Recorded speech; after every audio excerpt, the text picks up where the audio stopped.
안녕하세요. 지난주에 이어서 보시에 대한 얘기를 조금 해볼까 싶습니다.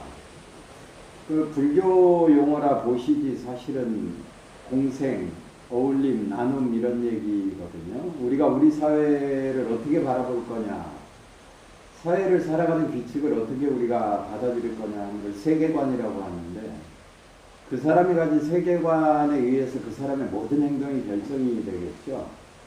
모든 걸 신이 결정합니다. 그리고 신이 모든 걸 결정하기 때문에 신이 짜놓은 규칙대로 살아야 됩니다 하는 분들은 내 현실의 문제나 이웃의 문제보다는 신에게 더 충성을 하겠죠. 아부를 하겠고. 그 사람이 그 세계를 어떻게 보느냐가 대단히 중요합니다. 불교를 한마디로 얘기하면 연기법 이렇게 얘기하죠. 부처님이 연기법을 깨달았다. 그 연기법을 우리말로 풀면 모든 건 관계 맺으면서 끊임없이 변해간다. 끊임없이 변해가기 때문에 집착할 게 없다. 그리고 관계 맺고 있기 때문에 너와 관계를 맺고 있는 사람들이 행복해야 너도 행복하다. 이 말이잖아요. 그래서 연기법에 의해서 세상을 풀어가는 원리를 인과법이라고 하죠. 인과라는 건 다른 말로 하면 그 사람이 노래방 건 그 사람에게 돌려주세요. 이렇게 해석을 하는 게 비교적 상식적이지 않을까 싶은데요. 그래서 사실은 내가 능력이 있어서 모든 권력도 갖고 돈도 가진 것 같지만 그 세상에 그래 될까요? 노동하지 않는 사람이 뭐를 누린다는 것은 노동하는 사람이 있다는 것이고 내 입에 밥이 들어간다는 건 떼약볕 속에서 농사를 짓는 농부들이 있다는 얘기겠죠. 위생 상태가 청결하다는 건 청소를 하시는 분들이 있다는 얘기고 하여튼 우리 모두는 더불어 살아야 되고 더불어 살 수밖에 없기 때문에 나누면서 삽시다. 이 말을 보시라고 불교용어로 얘기를 하는데요. 크게 재물을 좀 나누세요 하는 걸 제시. 그리고 인생을 살아가는 원리나 마음의 집착을 끊는 지혜를 나누세요 하는 걸 법시. 그리고 공포에 떠는 사람들에게 공포를 덜어주세요 해서 무예시. 한 세 가지로 나누는데요. 현대인들이 전부 두려워하나요? 힘들어하나요? 나이 들어서 노년이 어떻게 될지 두려워하고 오늘 내일 당장 수입이 떨어질 때 부러워하고 그래서 자본주의의 룰 자체가 굉장히 사람들을 불안하게 하고 힘들게 몰고 가죠. 만약에 사람들이 전부 다 이 게임의 룰을 이해하고 원리를 이해한다면 자본주의가 돌아갈까요? 제가 볼 때는 다들 쫓기고 불안해야 이 시스템이 돌아간다 이렇게 생각을 합니다. 어떻게 하면 그 사람들의 마음을 좀 위로를 해주고 올바르게 세상을 풀어갈 수 있는 법칙을 가르쳐주고 당장 때거리가 없고 힘이 든 사람들에게 좀 물질을 나눠주고 하는 이 세 가지 나눔을 제시, 법시, 무예시 불교에서는 그렇게 얘기를 합니다. 근데 여기서 원칙이 있겠죠. 주고 싶은 걸 주는 게 아니고 기왕이면 받고 싶어 할 때 필요로 할 때 받는 사, 수혜자 중심으로 하자. 이게 더 맞는 얘기일 거라고 생각을 하거든요. 내가 뭐 먹고 죽을 것도 없는데 나눌 게 뭐 있습니까? 하고 얘기하시는 분들도 많은데 근데 실은 동생 줄 건 없어도 도둑놈이 들어오면 그 집에 집어갈 게 많대요. 그러니까 줄 게 없는 게 아니고 줄 마음이 없는 경우가 훨씬 많습니다. 주고자 하는 마음의 여유가 없거나 주고자 하는 마음이 없거나 했을 때 내 먹을 것도 없습니다. 이렇게 표현을 하지 않을까 싶습니다.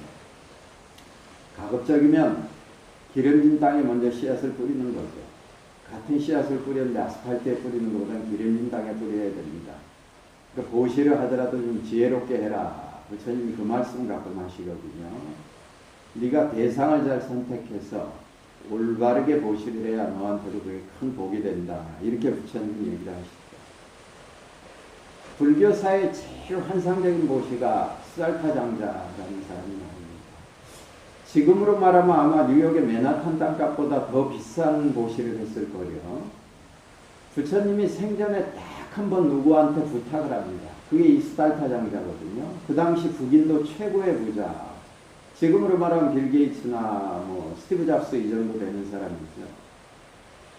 스님들이 기거할 수 있는 도량을 하나 마련해 주세요. 그러면 내가 1년에 한 번씩은 꼭 그 절에 가서 기거를 하면서 그 지방 사람들에게 법을 설하겠습니다 하고 얘기를 하시고, 수달타 장자가 부처님이 계신 데로부터 한 700km를 떨어져서 올라옵니다. 자기 나라를 와서 부처님이 얘기한 제일 적합한 절터라고 생각하는 데에 땅을 물색을 하죠. 땅을 찾았는데 그 땅의 주인이 그 나라 왕자입니다.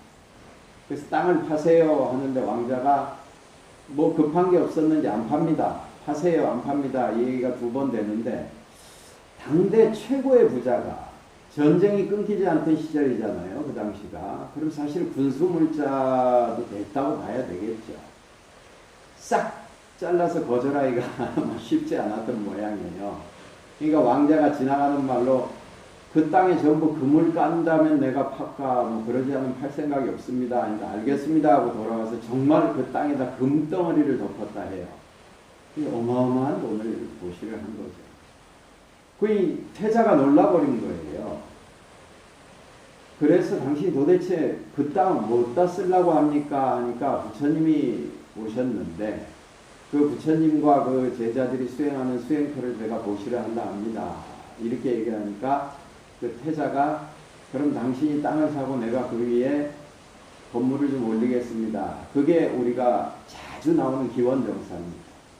부처님이 말년에 1년에 한 번씩은 꼭 당신 말씀을 지키셔서 1년에 한 번씩은 기원정사에 가서 이렇게 묵으시죠. 그래서 한때 부처님이 기원정사에 계실 때 이 얘기가 경전에 제일 많이 나옵니다. 그런데 그 수달타 장자는 이렇게 재물만 바친 게 아니고 부처님이 가르친 대로 수행을 해요. 그래서 불교의 세계는 성인의 반열에 듭니다.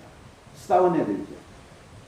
그게 정말로 복이 많은 사람이에요. 부처님도 만나고 부처님과 그 교단에 우리는 사실은 뭐 절에 이렇게 뭘 보시를 하고 싶어도 못하는 사람들이 많잖아요. 당장 자기 앞가름 하느라고. 그런데 어마어마한 보시를 하고 또 부처님이 얘기한 수행을 해서 도에도 들고 그러니 얼마나 복이 많아요. 근데 이 수달타 장자가 마지막에 뇌 쪽에 종양이 생긴 것 같습니다. 그래서 이 뇌의 통증을 호소하는데 지금 가만히 들으면 뇌암인 것 같아요. 그러니 우리가 사실 일반 상식으로 하면 절에 기부해야 소용없다.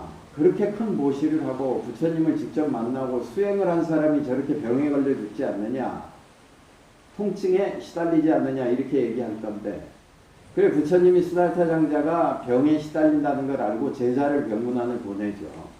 그래서 그 제자가 와서 통증은 어떻습니까? 견딜만 합니까? 하고 물으니까 통증은 갈수록 심해집니다. 견디기가 몹시 힘듭니다. 그래서 한 2마디 덕담을 주고받은 뒤에 수달타 장자가 그런 얘기를 하죠. 제가 부처님을 만나서 저분의 가르침이 옳다고 생각해서 물질을 기부한 것과 내 몸이 병이 들어서 고통을 받는 건 별개의 문제입니다. 부처님 가르침에 의하면, 그리고 자연 법칙에 의하면 세상에 태어난 건 늙고 병들고 죽게 되어 있습니다.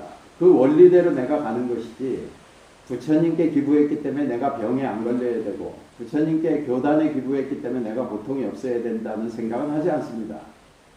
이건 별개의 문제입니다. 정말 멋있지 않습니까? 좀 그래 살면 안 되나? 그런 생각이 들대요.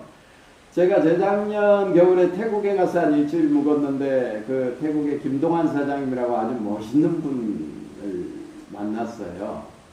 그분이 자기 경험을 얘기를 하시는데 태국은 모든 게 불교적인 원리 속에서 돌아가잖아요. 그 마을에서 큰 행사가 있어서 부인과 더불어 그 행사를 갔는데 이제 자기가 지역 유지니까 아마 메인 테이블에 앉았던 모양이죠. 행사를 주최하시는 분한테 부인 얼굴을 좀 세워줄 거라고 지갑을 탁 열어가지고 행사하는데 보태세요 하고 이렇게 돈을 제법 큰 돈을 드렸는데 부인이 울라고 그러더래요. 표정이 어쩔 줄을 모르더래요. 좋아하는 표정이 아니더라는 거예요. 그래서 행사를 마치고 집에 돌아와가지고 부인한테 왜 그랬느냐고 물어보니까 아니 그렇게 드러내놓고 보시라 하는 사람이 어디 있습니까? 당신 제정신입니까? 우리 마을에서 수많은 사람들이, 많은 부자들이 보시려 하지만 한 번도 남 앞에서 그렇게 내가 보시합니다라는 걸 표시를 하고 보시하는 일이 없더라는 거예요. 당신 도대체 수준이 그것밖에 안 됩니까? 야, 저도 그 얘기를 듣는데 너무 충격을 받았어요. 그러면서 김 사장님이 본인은 부디스트가 아니라고 얘기를 하세요, 저한테. 그런데 이들의 삶이 참 아름답습니다, 이렇게 얘기를 하시대요. 어떤 사람들은 베풀고 베푼 것 자체가 고통이 되죠. 내가 너한테 베풀었다라고 생각하기 때문에. 내가 베풀었기 때문에 너도 나한테 갚아야 돼. 최소한 내가 베푼 거에 대해서 고마워하거나 베품의 내 행위에 대해서 네가 정말로 칭송을 해야 돼, 이 생각을 하기 때문에 그 사람의 내가 베풀었다는 대상의 언행에 눈빛 하나에 일희일비하는 거예요. 그러니까 내 행복과 불행이 나한테 결정된 게 아니고 상대에게 결정이 되거든요. 대개 부모들이 그렇지 않은가요?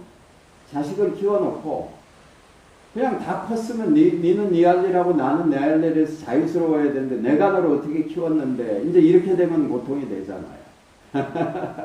우리나라에서도 옛날에 그 고등학교 시험 쳐서 갈 때 대전고등학교니 부산고등학교니 경기고등학교 나온 아들을 둔 어머니들은 그 며느리들한테 보통 이게 시부모 행세를 하는 게 아니라 하대. 내가 저렇게 잘난 자식을 갖고 있어 하는 것 자체가 이제 그 며느리한테는 고통이 되잖아요. 잘난 자식이 있은 거, 잘난 자식들의 주변이 행복해지고 조용해지고 편안해져야 되는데 그게 고통의 씨앗이 되는 거죠. 나누고 사세요. 잠시 내가 맡아서 보관할 뿐입니다. 내게 없어요, 세상에. 그런데 그 나눔으로 인해서 내가 좋은 인연을 맺는 씨앗이 되고 내가 지혜를 닦는데 토대가 돼야지, 내가 베풀었어 나눴어 하는 생각을 갖는 그 순간에 인생은 지옥으로 떨어집니다. 더불어 살아야 되고요. 나누시고, 그리고 내가 나눴다는 생각 없이 나누는 그 행위가 좋아서 나눈 것이고, 그래도 내가 돈을 벌어서 나한테 먼저 쓰시는 건 당연하고요. 내 가족들을 위해서 쓰시고, 그래도 조금 남은 게 있다면 한 시대를 같이 사는 이웃들이고 한 시대를 같이 사는 사람들인데 그들과 조금씩 나누시죠. 그걸 꼭 복을 받기 위해서, 크리스찬 같으면 죽은 뒤에 천국을 가기 위해서 내가 나눕니다, 이러면 거래가 되고 좀 천박하지 않습니까? 그냥 함께 살아가는 겁니다. 자, 오늘 여기서 마치겠습니다. 더불어 함께 살아가는 좋은 세상 함께 만들어 보시죠. 행복하세요.